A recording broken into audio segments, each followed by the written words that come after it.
ඔව් ආදරණීය දරුදරියනි අපි මීට ප්‍රථම පාඩම් පරිච්ඡේද වලින් 2019 වර්ෂයේ පැරණි නිර්දේශයට අදාළ දෙවන ප්‍රශ්න පත්‍රය එනම් ව්‍යුහගත ගැටළු යොමු වන ප්‍රශ්න පත්‍රයේ ප්‍රශ්න ප්‍රමාණයක් හොඳින් විශ්ලේෂණය කරලා සාකච්ඡා කළා. විශේෂයෙන්ම අපි කිව්වා දෙවෙනි කොටස දැන් දෙවන ප්‍රශ්න පත්‍රයේ කොටස් දෙකයිනේ. පළමු කොටස දෙවෙනි කොටස.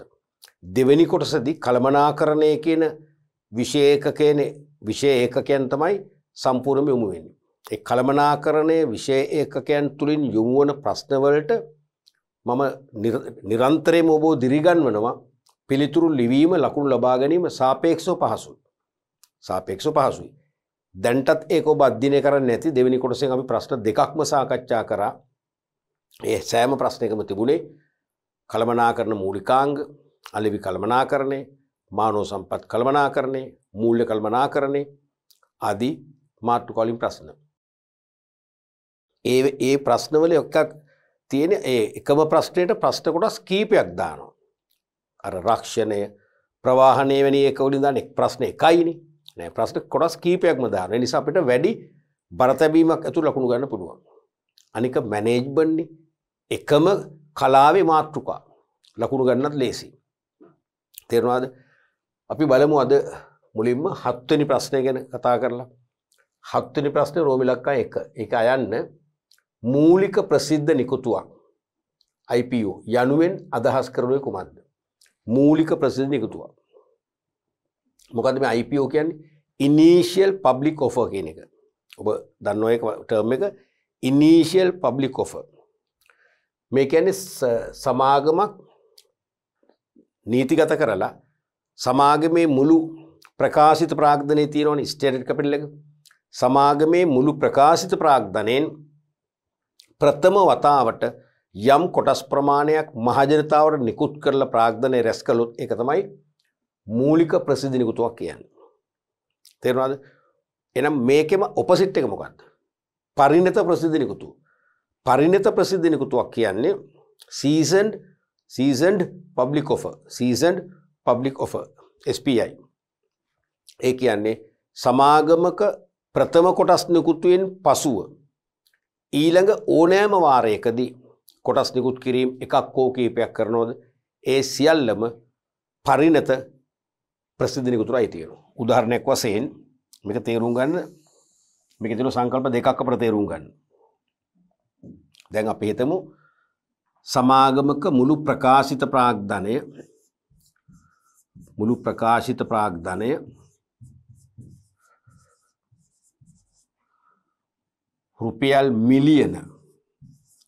රුපියල් මිලියන 5000ක් කියන්නකො. මිලියන 5000ක් ලොකු ගාණක්.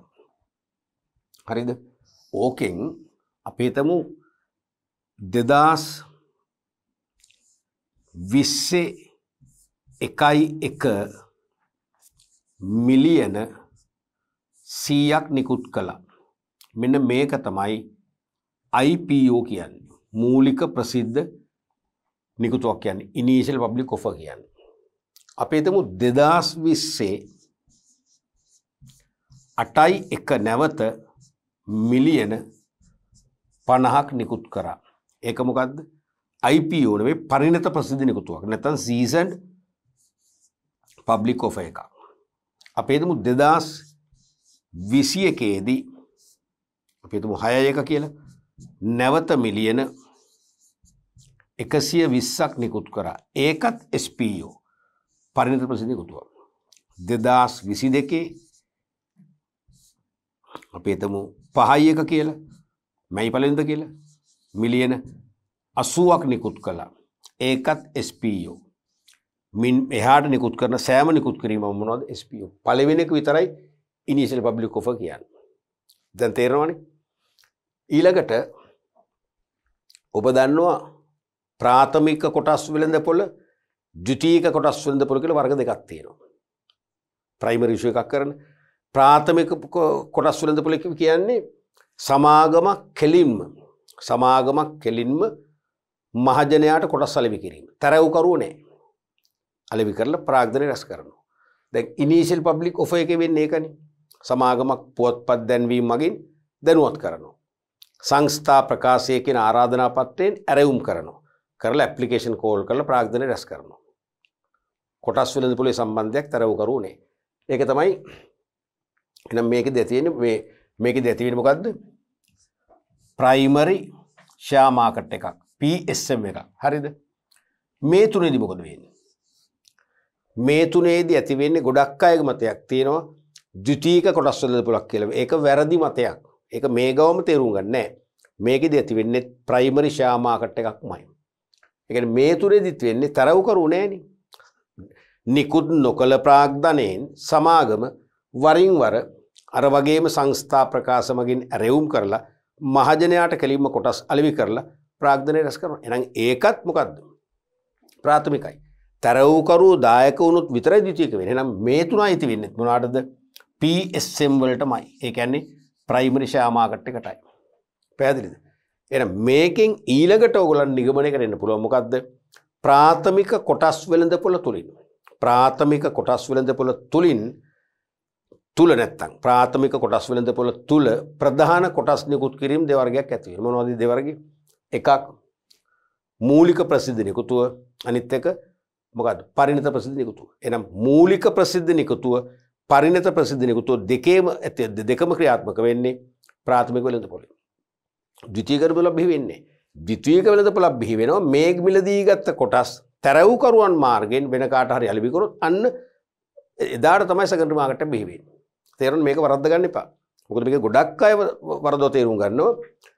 මූලික ප්‍රසිද්ධ නිකුතුවේදී කෙලින්ම ප්‍රාථමික වෙළඳපොළ. ඉන්පස්සේ පරිණත ප්‍රසිද්ධ නිකුත් කිරීම කරද්දී ද්විතීයික වෙළඳපොළ සම්පූර්ණ වැරදි. මේ හැම එකේදීම වෙන්නේ කෙලින්ම සමාගම මහජනයට කොටස් විකුණලා ප්‍රාග්ධනය රැස් කරනවා. ඒ හැම අවස්ථාවෙම ඇති වෙන්නේ ප්‍රයිමරි මාකට් එක පමණයි. තරවකරු නේ. පැහැදිලිනේ? රයිට්. අපි බලමු එහෙනම්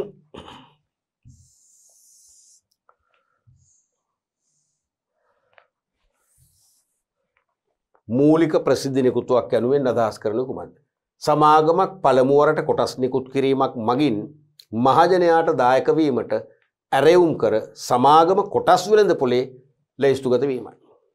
තේරුණාද? එහෙනම් පළමු වරට කොටස් නිකුත් කිරීමක් මගින් මහජනයාට දායක වීමට ඇරයුම් කරලා සමාගම කොටස් වෙළඳපොලේ පළමු ලැයිස්තුගත වෙනවා. ඒ කියන්නේ කොටස් වෙළඳපොළ හරහා ඊට පස්සේ කොටස් විකුණ ගන්න පුළුවන්. තාම කොටස් වික්කේ නෑනේ. වික්කුණන්නේ කවුද? සමාගම. සමාගම වික්කම් පස්සේ අපි මිලදී ගන්නවා. ඒක තමයි IPO කියන්නේ, ඉනිෂියල් පබ්ලික් ඔෆර් කියන්නේ. හැබැයි අපි ගත්තට පස්සේ අපිට ෂෙයා මාකට් එකේ රෙජිස්ටර් වෙනවනේ සමාගම. ඒ නිසා ඉන්පස්සේ ඕනම් මම ගත්ත කොටස් ටික තරවකරුවෙක් මගින් මට කාට හරි විකුණන්න පුළුවන්. එතකොට ඇති වෙන සෙකන්ඩරි මාකට් එක. එහෙම වුණොත් විතරයි සෙකන්ඩරි මාකට් එක. නැත්තම් මේකෙන් නිර්මාණය වෙන්නේ ප්‍රයිමරි මාකට් එක පමණයි. එහෙමනම් මේ මූලික ප්‍රසිද්ධ නිකුතුවක් කියනකොට වඩා හොඳයි කාරණා දෙකක් හයිලයිට් කරන එක. එකක් තමයි සමාගමක් පළමු වරට කොටස් නිකුත් කිරීමක්. මහජනයට දායක වීමට ඇරයුම් කර සමාගම කොටස් වෙළඳපොලේ කොටස් වෙළඳපොලේ ලැයිස්තුගත වෙනවා. ලියාපදිංචි වෙනවා. ලියාපදිංචි වෙන්නේ ඇයි? ඒ කොටස් ගන්න මහජනතාවට ඉන්පසු ඕනම වෙලාවක තරවකරුවෙක් මගින් අලෙවි කරගන්න පුළුවන්. එදාට ඇති වෙන්නේ සෙකන්ඩරි මාකට් එක. පැහැදිලිනේ? අපි හිතමු ඊළඟට දෙවන වර තුන්වන වර ආදි වශයෙන් නිකුත් නොකළ ප්‍රාග්ධනයෙන් කොටස් නිකුත් කරලා මහජනයට ඇරයුම් කරලා කොටස් වෙළඳපොලේ රෙජිස්ටර් වෙනවා. ඒත් මොකද්ද? ප්‍රයිමරි මාකට් එක. ඊට පස්සේ තමයි සෙකන්ඩරි මාකට් එක ඇති වෙන්නේ. සම්පූර්ණ පිළිතුරු ලකුණු දෙකයි. ආයන රජයේ සුරකුම්පත් වල ආයෝජනය තුලින් ආයෝජකයෙකුට ලැබෙන වාසි දෙකක් විස්තර කරන්න. දැන් රජයේ සුරකුම්පත් කියව දන්නවනේ. කෙටි කාලීනව රජයට මහජනගෙන් ණය ගන්න රැස් කරනවා භාණ්ඩාගාර බිල්. මැදි කාලීන වශයෙන් රැස් කරනවා සංවර්ධන බෙදුම් කර භාණ්ඩාගාර බෙදුම් කර. දිගු කාලීනව මහජනගෙන් ණය ගන්න රැස් කරනවා රුපියල් සුරකුම්පත්. ඔය වර්ග තුනටම කියනවා පොදුවේ රජයේ සුරකුම්පත්, ගවර්න්මන්ට් සිකියුරිටිස්. එහෙනම් රජයේ සුරකුම්පත් වල ආයෝජනය තුලින් ආයෝජකයෙකුට ලැබෙන වාසි දෙකක් විස්තර කරන්න. වාසි දෙකට ලකුණු දෙකක් ලැබෙනවා. එකක් තමයි ඉහළ පොලියක් ලැබීම. සාමාන්‍ය මේ රාජ්‍ය සුරකුම්පත් වල ලැබෙන ප්‍රතිලාභය ඉහළයි. ගොඩක් අයකෝ තේරුම් ගන්නෑ. දැන් අපි හිතමු බැංකුවක ස්ථාවර තැන්පතුක තැන්පත් කරාම 15% ගෙවනවා කියලා. මේවෙත් ඒ ආසනටම ගෙවනවා. 0.5ක එකක තමයි වෙනස වෙන්නේ. එක්ක 14ක් 14.5ක් ගෙවනවා. 0.5 තමයි නැති වෙන්නේ. ඒ 0.5 අඩු වුණාට ඊට වාසි මේක. හේතුව මොකද දන්නවද? දැන් බැංකුවල ස්ථාර්තන්පත්තුක සල්ලි දාලා 0.5ක් වැඩියෙන් එනම් 15ක පොලි ආදායමක් ලැබුවට ඒ පොලි ආදායම අපිට සම්පූර්ණයෙන්ම හම්බ වෙන්නේ නැහැ. ඒ පොලි ආදායමෙන් කොටසක් මොකද කරන්නේ? බැංකුව රඳව ගන්නවා. මොකටද? රඳවා ගැනීම බද්දක් ගෙවන්න තියෙනවනේ. රඳවා ගැනීම බද්දක් ගෙවන්න තියෙනවා. එහෙම ගත්තොත් අපිට 15 13 වගේ ප්‍රමාණය තමයි හම්බ වෙන්නේ. නමුත් රජයේ සුරකුම්පත්වල යොදවල 14.5ක් ගත්තොත් ඒ මුළු ආදායම අපට හිමි. ඕක ගොඩක් රටේ ජනතාව දන්නේ නැහැ. ඒ නිසා ඉහළ පොලියක් ලැබෙනවා කියන එක තුල ඇත්තම සත්‍යයක් තියෙනවා. පැහැදිලිනේ? ඊළඟට සුරක්ෂිත බව ඉහළ මට්ටමක පැවතීම. නොලැබීමේ අවදානමක් නැහැනේ. බොල් නැවදානමක් නැහැ. මොකද ආපසු ගෙවන්න බැඳින්නේ රජය.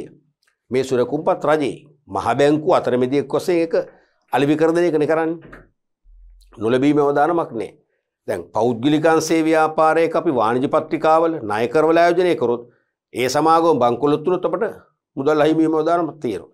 නමුත් රජයෙන් කවදාකවත් එහෙම අවදානමක් නැහැ.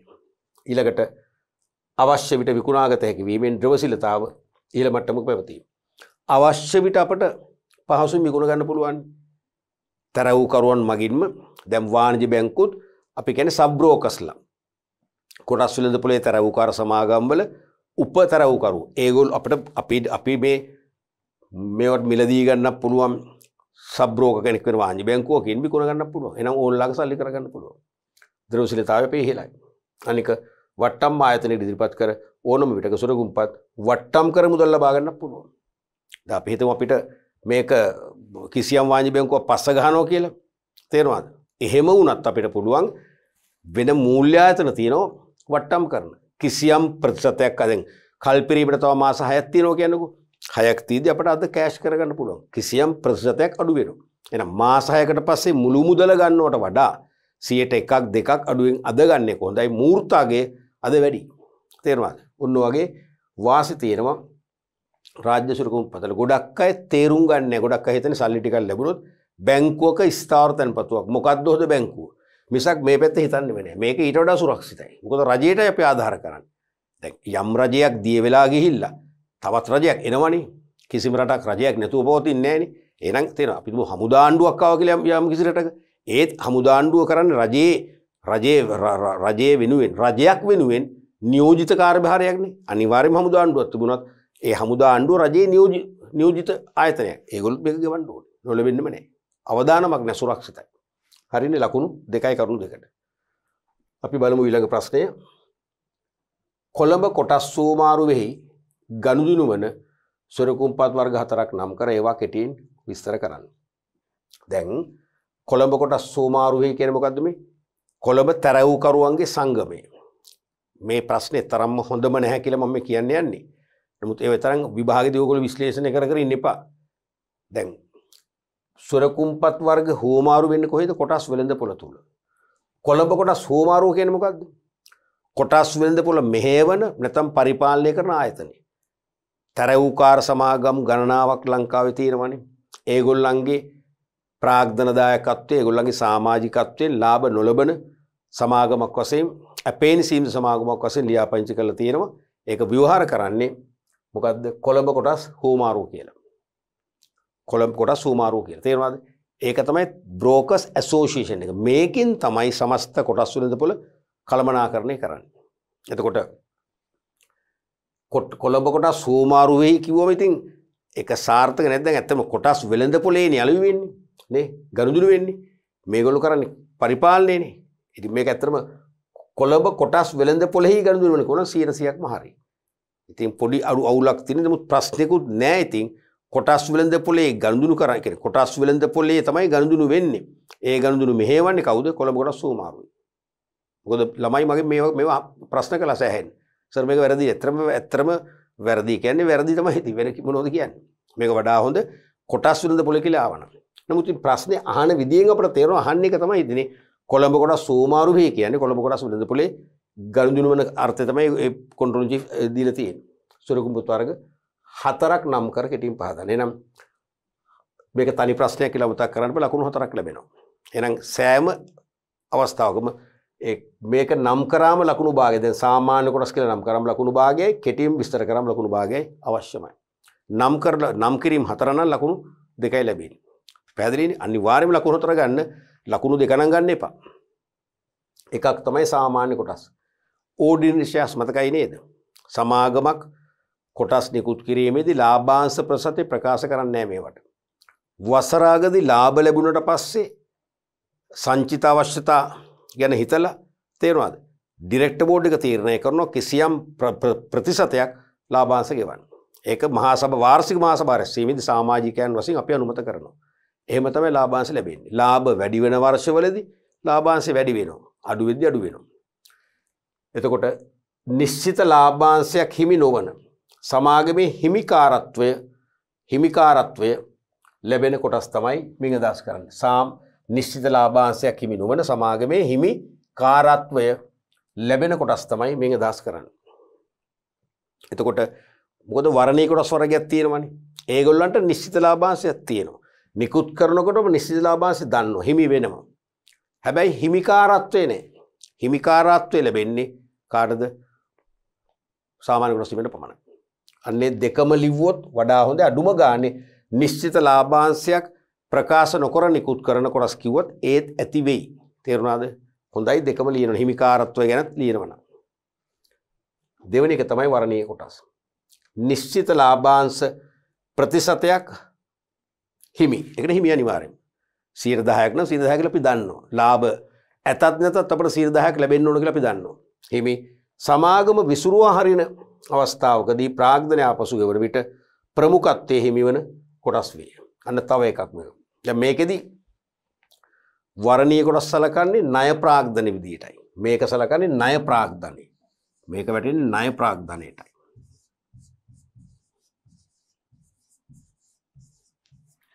මේක වැටෙන්නේ හිමිකරු ප්‍රාග්ධනයටයි. නැත්නම් හිමිකාරත්ව ප්‍රාග්ධනයටයි.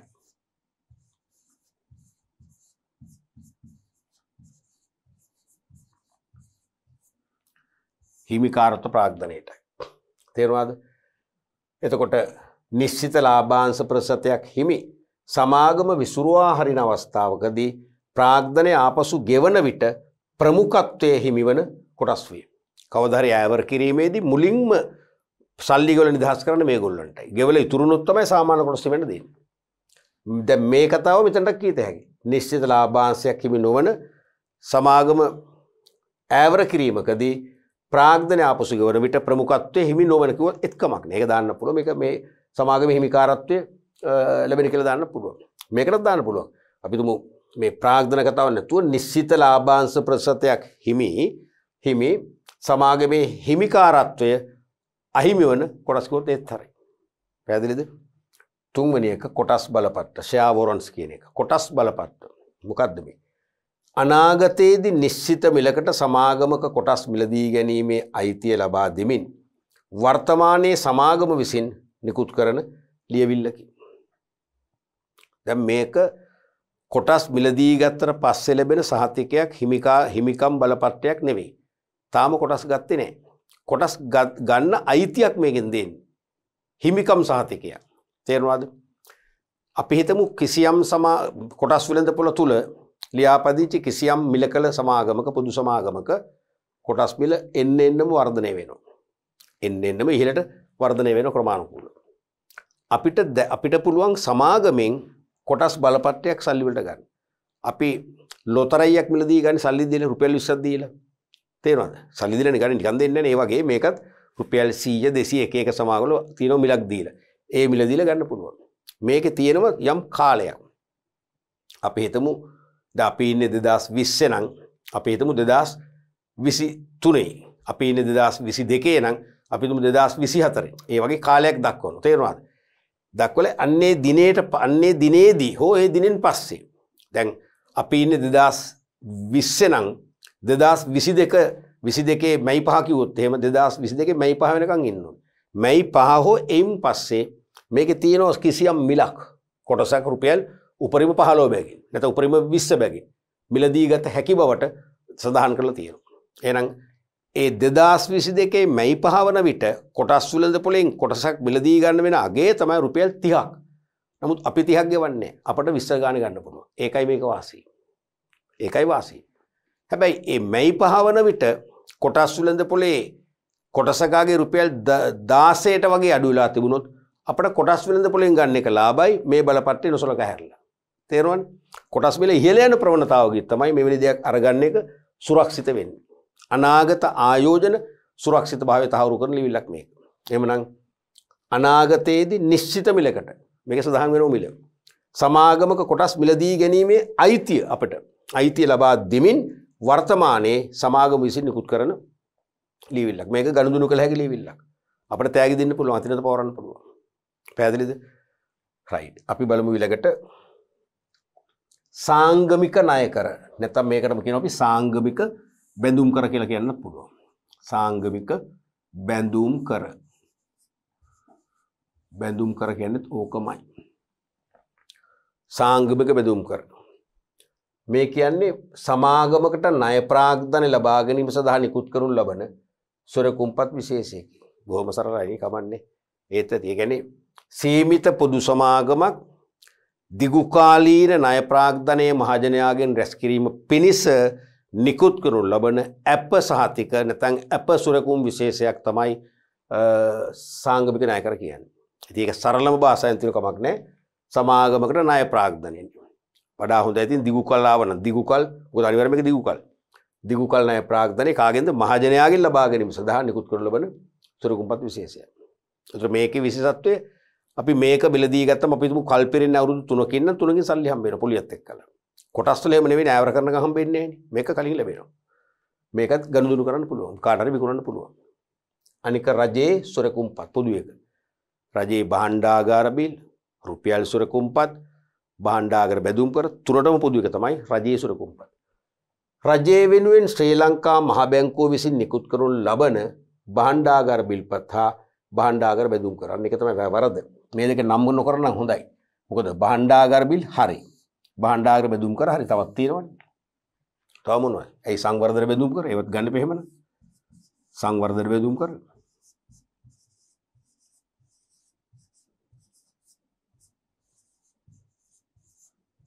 තව මොනවද? ඇයි රුපියල් සුරකුම්පත් කියන්න මෙපේ දිගුකල් එකක් වශයෙන් රුපියල් සුරකුම්පත්.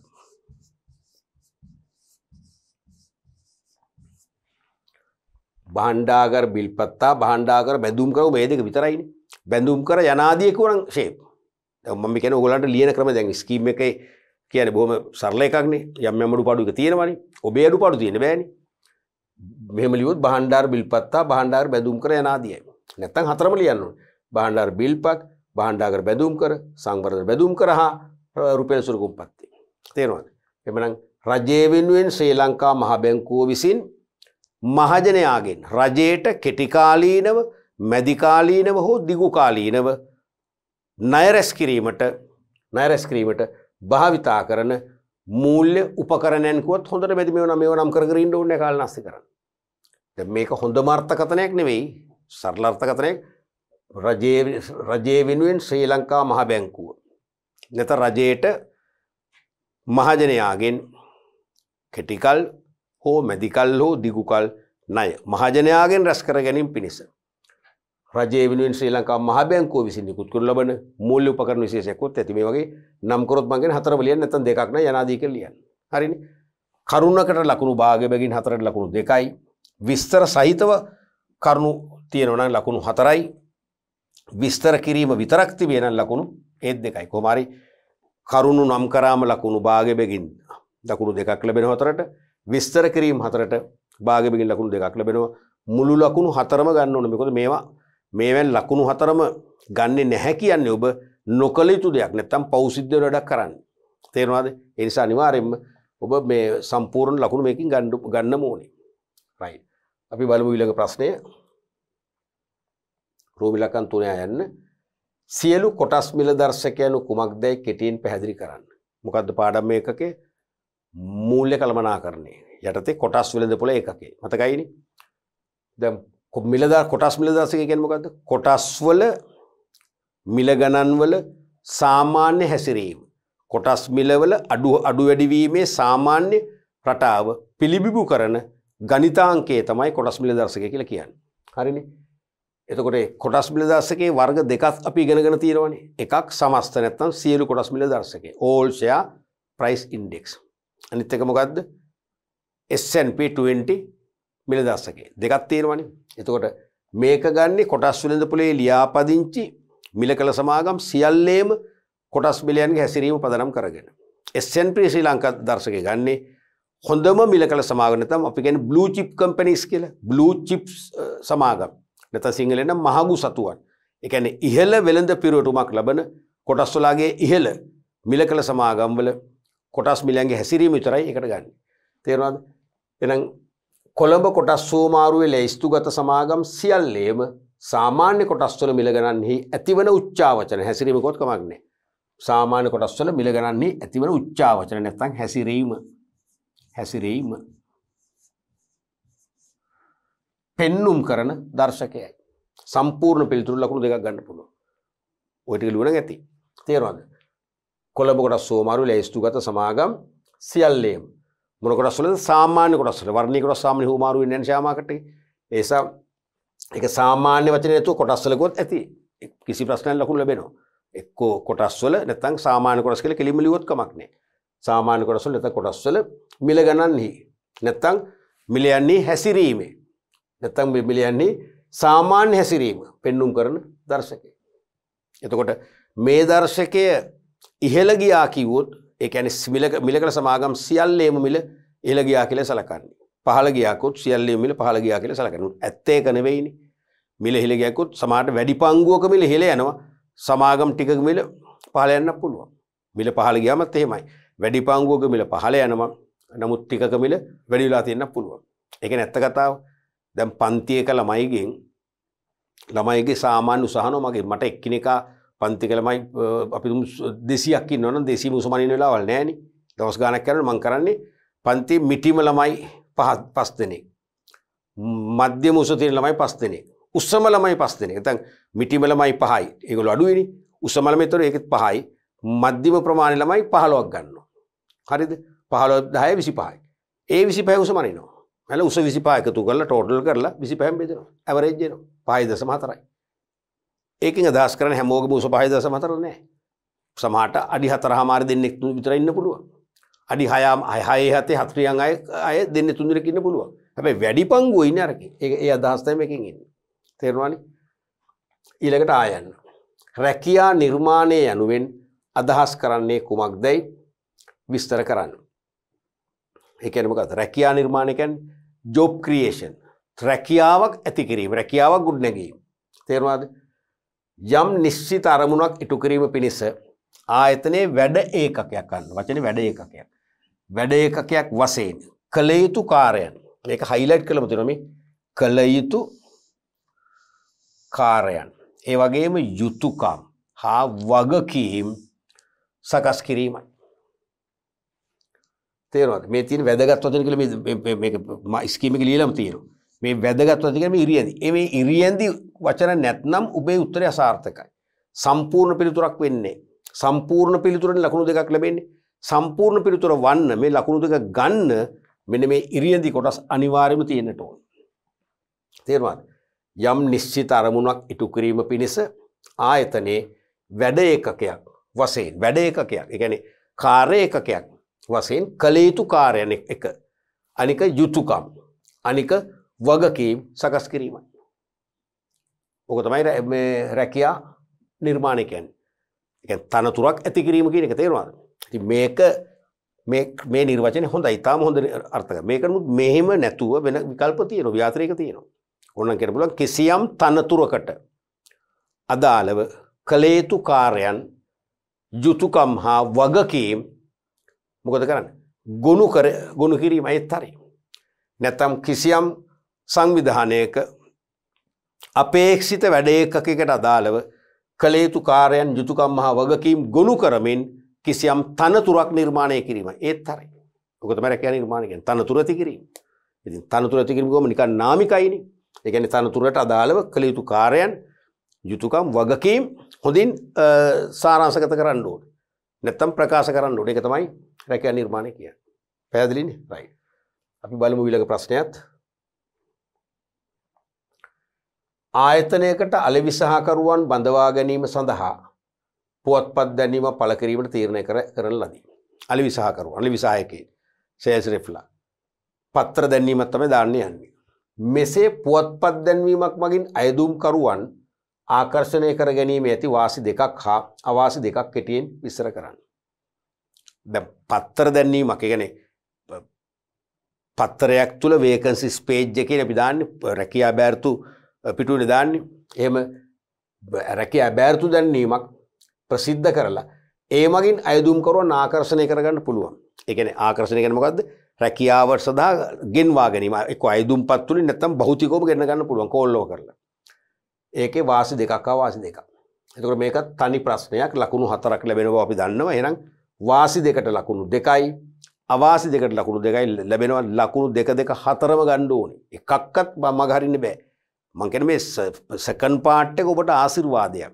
පේපර් එකේ දෙවෙනි කොටසේ සෑම ප්‍රශ්නයකම සෑම උප කොටසකම ලකුණු සියල්ලම ගන්න. ලකුණු 100%ම ගන්න පුළුවන්. ඔබ මේකෙදි මම කියන්නේ සෙකන්ඩ් පාර්ට් එක ඔබ තෝරගන්න ප්‍රශ්න 3ක්ම තෝරගත්තොත් ලකුණු 60ම ගන්න පුළුවන්. 60ක් කියන්නේ මදිද? 60ක් කියන්නේ මදිද? එහෙනම් පළවෙනි පාර්ට් එකේ ප්‍රශ්න දෙකෙන් එකක්ම බිඳුවයි කියන්නකෝ. ලකුණු 20ක් ගත්තත් කීයද? ලකුණු 80යි. නිකම්ම ඇවිල්ලා. 90න් එහාට යනවා කියන එක මහා ලොකු වැඩක් නෙවෙයි. හරි. බලමු මුලින්ම වාසි.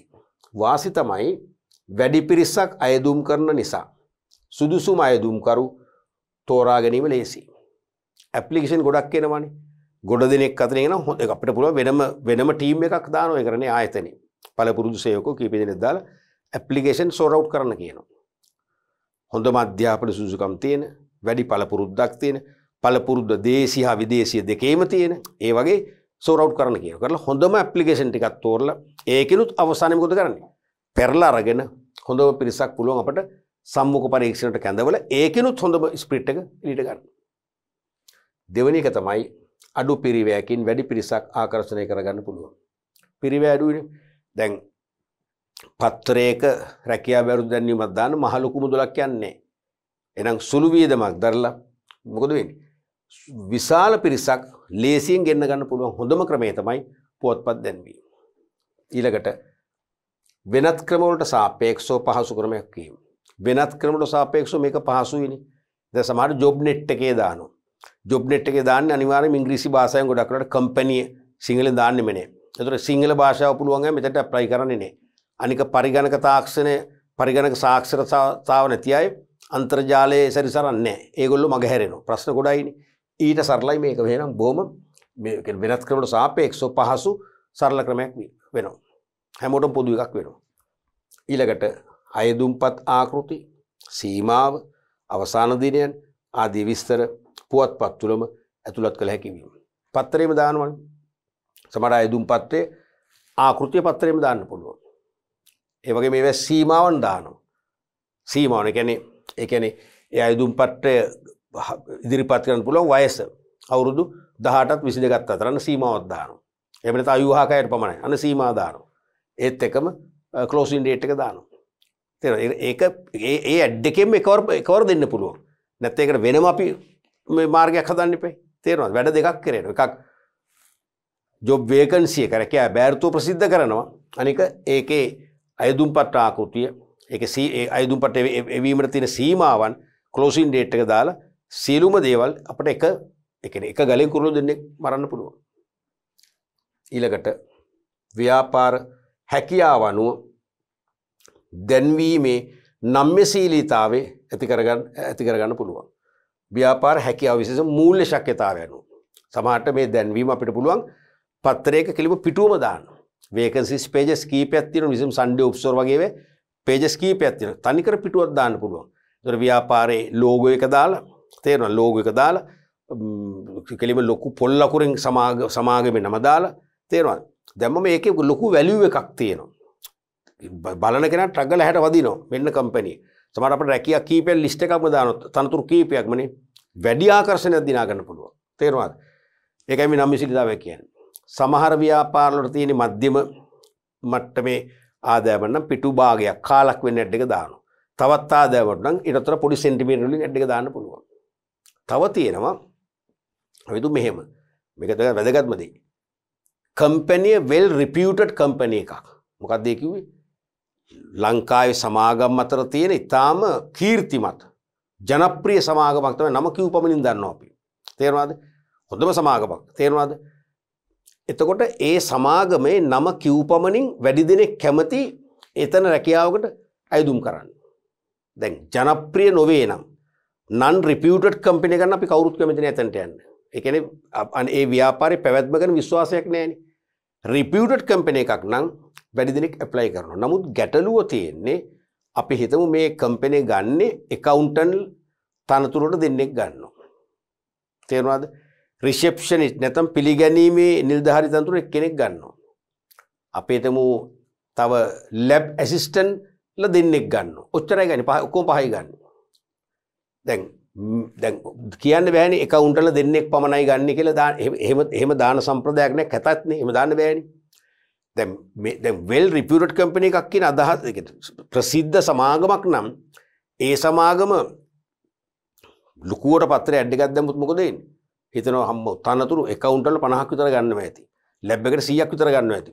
load එකක් අපි අනවශ්‍ය විදිහට apply කරනවා. සමහර විට සුදුසුකම් වැඩි අයත් apply කරනවා. සුදුසුකම් වැඩි දැන්ටමත් රැකියාවක නියුක්ත අයත් apply කරනවා. ඒකත් අසාධාරණයිනේ. ඒ කියන්නේ දැන් රැකියාව තියෙන කෙනෙක් ගන්න එක තව කෙනෙක් රැකියාව නැති කරලා ඕම ප්‍රශ්න ඇති වෙනවා. මෙන්න මෙතනදී මේ ප්‍රසිද්ධ සමාගම මොකද කරන්නේ? පුංචි ඇඩ් එකක් දානවා. සමහරට සමාගමේ නම දාන්නෙත් නෑ. දාන්නෙත් එක්කෝ දානවා well reputed company කියලා නැත්නම් එහෙම දාන්නෙත් නෑ. තේරෙනවද? එහෙම දාන්නෙත් නැතුව කෙලින්ම නිකන් අර සමාගමේ නමත් නැතුව නැත්නම් ප්‍රසිද්ධ සමාගමක් කියලා එහෙම දානවා. දාලා මේ දාන්න. ඒතර කවුරුත් ගණන් ගන්නෑ නෑනේ. දැන් මම දන්නවා වගේ දන්න අය තමයි ඒකට උකුසස දාන්නේ. දන්න අය ඇප්ලයි කරනවා. අවශ්‍ය කෙනා ඇප්ලයි කරනවා. අනවශ්‍ය කෙනා ඇප්ලයි කරන්නේ නැහැ. ජොබ් එකක් තියෙන කෙනා ජොබ් එක දාලා මේකට ඇප්ලයි කරන්නේ. ඒක තමයි මේ නම්මෙසීලිතාවය කියන්නේ. තේරෙනවද? ව්‍යාපාරේ හැකියාව අනුව දැන්වීමේ නම්මෙසීලී භාවය අනුව මේ දැන්වීම වෙනස් ආකාරයෙන් දාගන්න පුළුවන්. උන්න වගේ වාසි තියෙනවා. වාසි දෙකකට ලකුණු දෙකක් ගන්න පුළුවන්. ඔය වගේමයි අවාසිත් තියෙනවා. අවාසි තමයි අයදුම්පත් ලැබීමට වැඩි කාලයක් ගත වෙනවා. දැන් ඇප්ලිකේෂන් ක්ලෝසින් ඩේට් එක අපි තුමු සතියක් ඉස්සරහට කියලා තියෙන්නේ. සතියක් ඉස්සරහට කිව්වට අපි දන්නවනේ පෞද්ගලිකව තැපැල් සේවාවේ අර්බුද තියෙනවා, ප්‍රවාහන ගැටලු තියෙනවා, තැපැල් සේවකයන්ගේ වෘත්තිමය ක්‍රියාමාර්ග තියෙනවා, අකුරට වැඩ කරනවනේ, ලියුම් තෝරන්න වැඩි කාලයක් යනවා. එහෙනම් අපි ලබන සතියේ දැන් අදත් සඳුදානම් ලබන සතියේ සඳුදානම් ක්ලෝසින් ඩේට්. නමුත් ඕක ලැබෙන්න තව සතියක් දෙකක් යනවා. ඒක තමයි මේ කියන්නේ. වැඩි කාලයක් ගත වෙනවා. දැන් ඕක ඊමේල් කරා නම් අදම ගන්න පුළුවන් ඇප්ලිකේෂන් එක. තේරෙනවද? අවශ්‍ය අයදුම්පත් ලැබීමට ඇති හැකියාව. අනවශ්‍ය අයදුම්පත් ලැබීමට ඇති හැකියාව. අනවශ්‍ය අයදුම්පත් ලැබෙනවා මේකෙදි. ඒ කියන්නේ සුදුසුකම් ඇති කෙනත් ඉල්ලනවා, නැති කෙනත් ඉල්ලනවා. සුදුසුකම් වැඩි කෙනත් ඉල්ලනවා. දැන් අපි තුමු accounts clerk කියලා. accounts clerkට පුළුවන් ද අපිට විශ්වවිද්‍යාලයක වාණිජ්‍යවේදී විශේෂ උපාධියක් සමත් කෙනෙක් පත් කරගන්න පුළුවන්ද? හිතප්පපුවක් ඇති සේවක කළමනාකරුවෙක් කරන්න පුළුවන්ද? එහෙම ව්‍යාකූලතාවක් ඇති වෙනවනේ. තේරෙනවද? ඒ නිසා අනවශ්‍ය අයදුම්පත් ලැබෙනකොට තවත් අපේ මේ බඳවා ගැනීමේ ක්‍රියාවලිය සංකීර්ණ වෙනවා. ඊට පස්සේ ඒවා තෝරන්න ඕනේ, ඒවා ඉවත් කරන්න ඕනේ. ඒගොල්ලන් කනගාටු ප්‍රකාශ කර ලිපියක් යවන්න ඕනේ නැත්තම් තේරෙනවද? ප්‍රශ්න ගොඩයි. ඊළඟට වඩා සුදුසු අයදුම්කරුවන් මගහැරීමට ඇති හැකියාව. මේකෙදි සමහර විට වඩා සුදුසුකම් ඇති අය මගහැරෙන්නත් පුළුවන්. ඒ කොහොමද? සමහර විට සමහර සුදුසුකම් ඇති අය මේ පුවත්පත් රැකියා බැරු දැන්වීමට දැන් තරම් පිළිගැනීමක් නැහැ. ආකර්ෂණයක් නැහැ. දැන් අවුරුදු 20කට උරුදි නම් පුවත්පත් රැකියා දැන්වීමට ඉතාම ආකර්ෂණයක් තිබුණා. දැන් නැහැ. දැන් තියෙන ජොබ් නෙට් එකනේ. දැන් අංකය කියන්නේ ජොබ් නෙට් එකනේ. අන්තර්ජාලයේ රැකියා බැරතු වෙබ් පිටු තියෙනවා. ඒකට තමයි ඇහැ යන්නේ. ඒතර දැන් ඒකේ නොදා හරිද? පත්‍ර දැන්වීම දැන් මම අර ක්වොලිෆයිඩ් අය සමහරට මේක නොසලකා මේ හිතනවා මේක බොහොම සාමාන්‍ය බොයි කුඩා පරිමාණ ව්‍යාපාරයක්. මොකද වෙන්නේ? දක්ෂ මගහැරෙන්න පුළුවන්. එහෙම අවශ්‍යයක් අනිවාර්යයෙන්ම වෙනවා. මොකද දැන් තියෙන්නේ ජොබ් නෙට් එක තමයි දැන් ට්‍රෙන්ඩ් එක. මිසක් මේ වේකන්සිස් පේජ් එකේ දාන එක නෙවෙයි ට්‍රෙන්ඩ් එක. ඊළඟට විශාල අයදුම්පත් සංඛ්‍යාව ලැබීම නිසා ඒවා අතුරෙන් සුදුසු අයදුම්පත් තෝරා ගැනීමට වැඩි කාලයක් හා පිරිවැයක් දරන්නම වෙනවා. සමහරට ගන්න පස් දෙන ඇප්ලිකේෂන් එක ලක්ෂයක් විතර. මොකද වෙන්නේ? සමහරට ආයතනයේ සේවකයන්ගේ වැඩ පාඩු කරන් බෑ. ඒ නිසා වෙනම ටීම් එකක් වඩ తాවකාලිකව බඳව ගන්නවා ගෙවීමේ පදනමක් යටතේ. එහෙනම් පිරිවැයකුත් යනවා. වැඩි මහන්සියකුත් කාලයකුත් ගත කරන්න හොඳම ටික තෝරගන්න. ඔන්න වගේ අවාසි තියෙනවා. අවාසි දෙකකට ලකුණු දෙකක් ලැබෙනවා. නමුත් ජොබ් නෙට් එකේ දැම්මොත් අන්තර්ජාලයේ රැකියාව බැරුතු වෙබ් පිටුල් දැම්මොත් ඒ ගොඩක් වෙලාට මේ අවාසි අනිවාර්යෙන්ම මගහැරෙනවා. පැහැදිලිනේ? රයිට්. අපි බලමු ඊළඟ ප්‍රශ්නය. පස්වෙනි ප්‍රශ්නේ අයන්න. සම්මුඛ පරීක්ෂණ ක්‍රමය සේවකයින් තෝරා ගැනීම සඳහා භාවිතා කරන ජනප්‍රිය ක්‍රමයක්. කිසිදු වාදයක් නැහැ හරියටම හරි. ඉන්ටර්විව්ස් කියන එකනේ. සම්මුඛ පරීක්ෂණය තමයි ලෝකේ හැම රටකම ප්‍රසිද්ධම එක වඩා ජනප්‍රියතම තෝරා ගැනීමේ ශිල්පී ක්‍රමය වෙන්නේ. මොකද අයදුම්පත් මගින් තෝරගන්නවා. එහෙම නැත්නම් පසුතල පරීක්ෂණ මගින් තෝරගන්නවා. වෛද්‍ය පරීක්ෂණ මගින් තෝරනවා.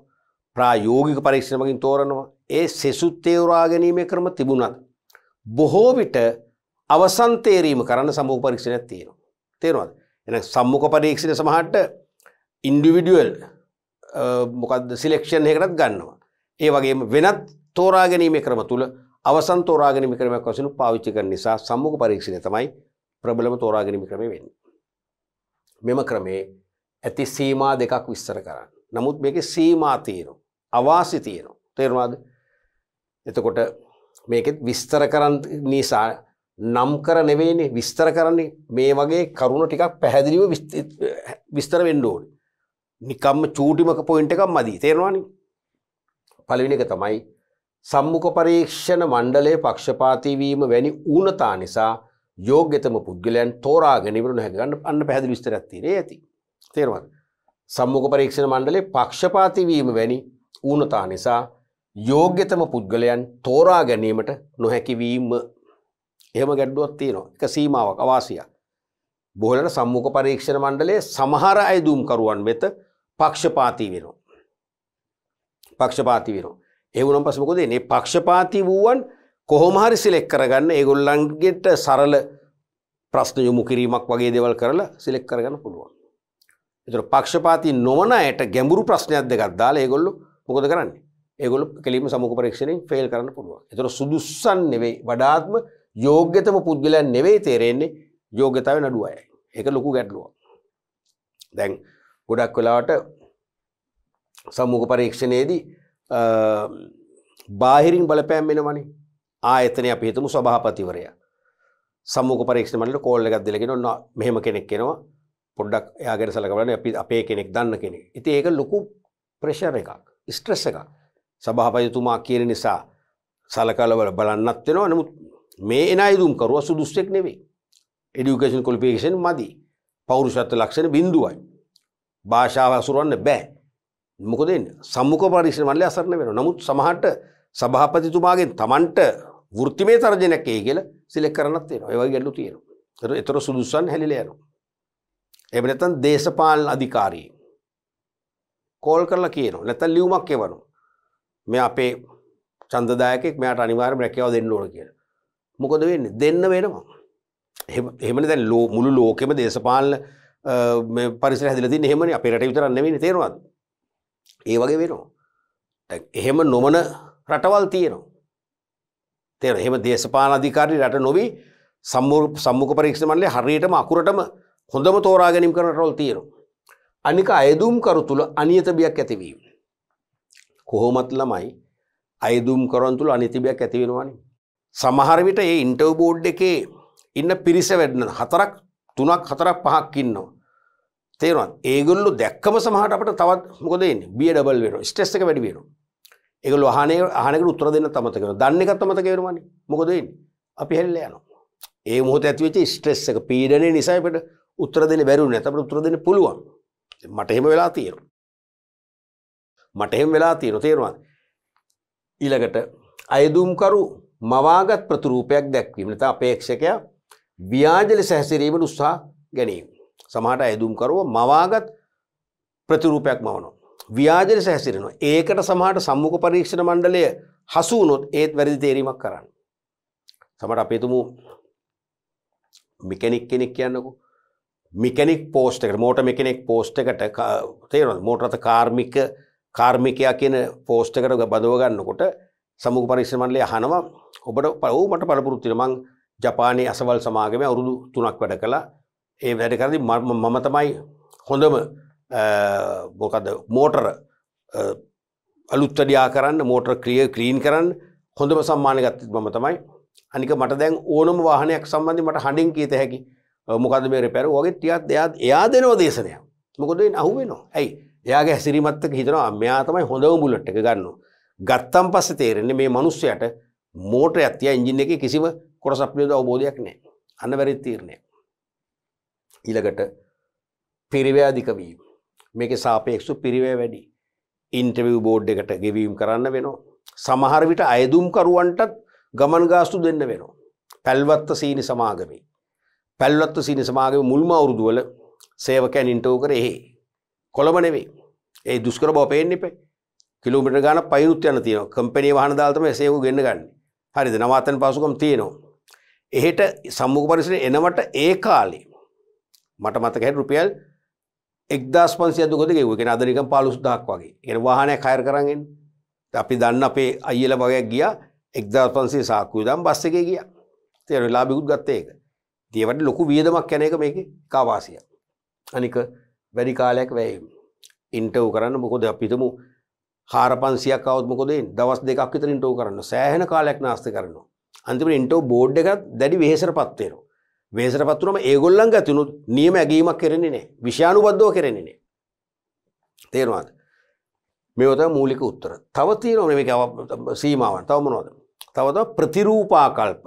ප්‍රතිරූපාකල්ප මත පක්ෂපාතී තීරණ ගන්න වෙනවා. මේක ප්‍රධාන උත්තරයක්. තේරුණාද? අපි එකක් ලියමුකෝ. මේ වගේ.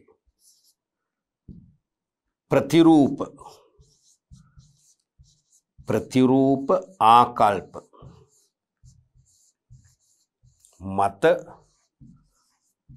පක්ෂපාතී තීරණ ගැනීම.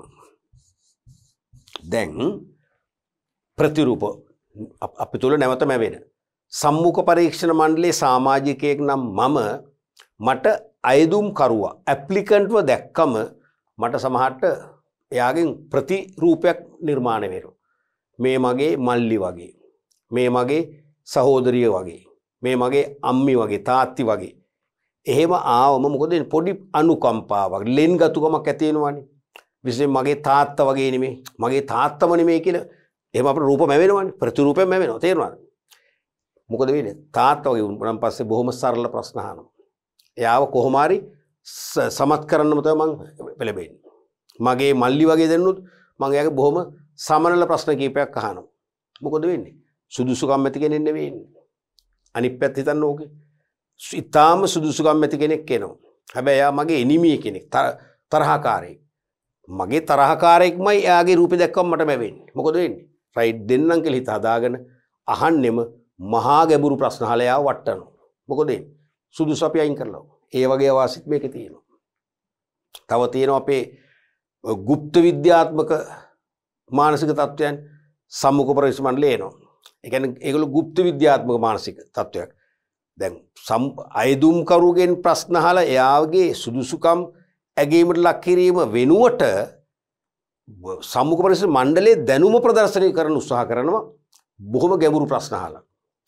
ගැඹුරු දැන් කාලීන තමයි කාලීන ලෝකයේ ආර්ථිකය ගැන ගැඹුරු ප්‍රශ්න අහලා නිකන් පුළුවන් නම් උත්තර දෙන්න බලන්න වගේ අභියෝගාත්මක ප්‍රශ්න. ඒ කියන්නේ මණ්ඩලයේ දැනුම ප්‍රදර්ශනය කරන හතර සේරුමන්නේ නැහැ නේ, අසාර්ථකයි. එහෙම නැත්නම් තව গুপ্ত විද්‍යාත්මක තීරණ වලට එළවෙනවා. රැවුලවවන් ආවොත් රැවුල ත්‍රස්තවාදියා. එහෙම මතයක් තියෙනවා සමාජයේ. රැවුල ත්‍රස්තවාදියා. එහෙනම් රැවුලවාගෙන ගියොත් කෙලින්ම ත්‍රස්තවාදියෙක් වශයෙන් සලකලා ගැඹුරු ප්‍රශ්න අහලා යාව කපලා දානවා. හොඳම කෙනෙක් තමයි කපලා දාන්නේ. තව අපි හිතමු වෙනවා කට්ට කළු කෙනෙක් සමහරට බ්‍රේස්ලට් එකකුත් අතේ දාගෙන එනවා. හරිද? හිතනවා මෙයා ත්‍රස්තවාදියා. එහෙම නැත්නම් මෙයා මංකොල්ලකාරයෙක්. ඒ වගේ අපි නිකන් අර්ථයක් නැති මතවලට අපි මිනිස්සුෝනේ ඉන්ටර්විව් බෝඩ් එකේ ඉන්නේ මිනිස්සුෝනේ. අන්න ඒ වගේ ඒවත් මේකේ සීමා වෙනවා. කොහොම හරි ලකුණු දෙකක් ගන්න පුළුවන් සීමා දෙකක් ලිව්වා. ඊළඟට ආයන සේවක පිරිවැටුම සමග සේවක ප්‍රවාසිතාව කියන්නේ මෑතදී මේක ආවේ. දැන් අවුරුදු 3ක් ඇති මේක ඇවිල්ලා. මෙතෙක් දීර්ඝ කාලයක් සේවක ප්‍රවේශීතාවය ඒක කියවන ලේසියිනේ. මේ සිංහල මම සිංහල ගුරුගේ හෝ මේ වචන දෙකම හරිලු. ඒ සිංහල ග්‍රැමර් වලින් අපට පැහැදිලි කරා මේ වචන දෙකම හරිලු. ප්‍රවේශීතාවට මම කැමති ඒක ලේසියිනේ. මේක ප්‍රවාසීතාව. කොහොමද කියවන්නේ ප්‍රවාසීතාවය. ප්‍රවේශීතාවය ලේසි. තේරුණාද? අර මොකද්ද ලේබර් ඇබ්සෙන්ටිසම් කියන එක ඉංග්‍රීසියෙන් ඇබ්සෙන්ටිසම් ටිකක් තව ලේසි ඉංග්‍රීසියෙන් කියන එකනේ. මොකද්ද මේ කියන්නේ? ප්‍රවේශීතාව කියන්නේ සේවකයින් වැඩට පැමිණීම දුර්වල වීම. සේවකයින් සේවයට වාර්තා කිරීම දුර්වල වීම. සේවක පිරිවැටුම සමග සේවක ප්‍රවාසීතාව යන්න සංසන්දනය කරන්න. සේවක පිරිවැටුම කියන්නේ මොකද්ද?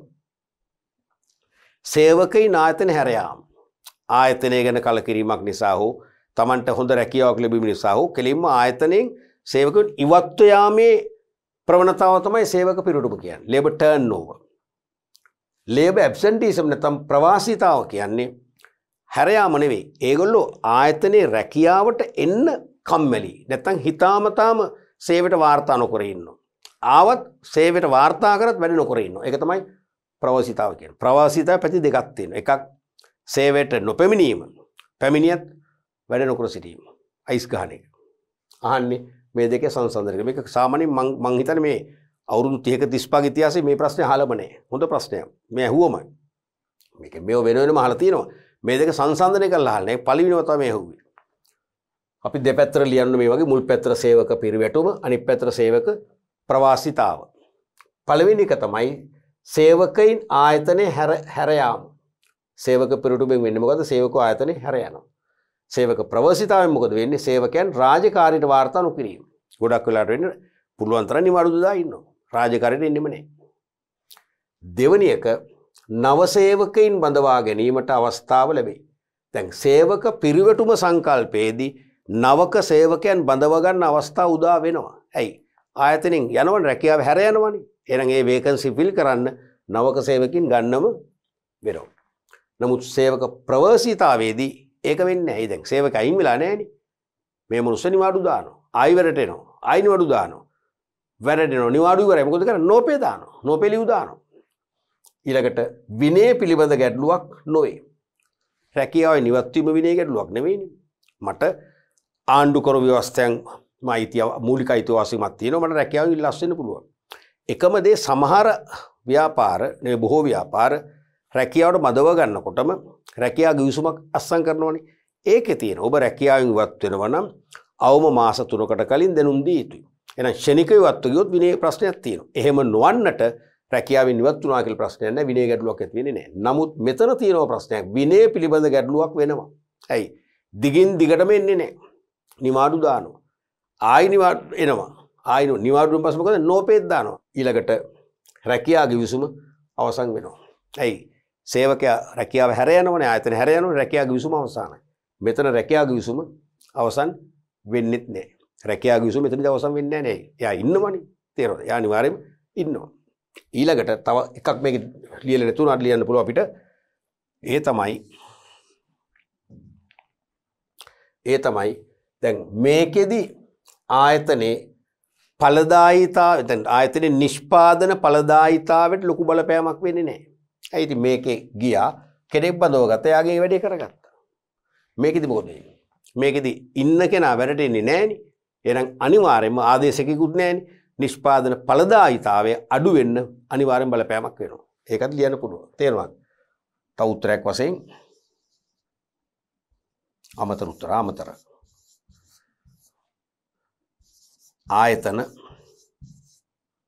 ආයතනේ නිමැවුම් ඵලදාවට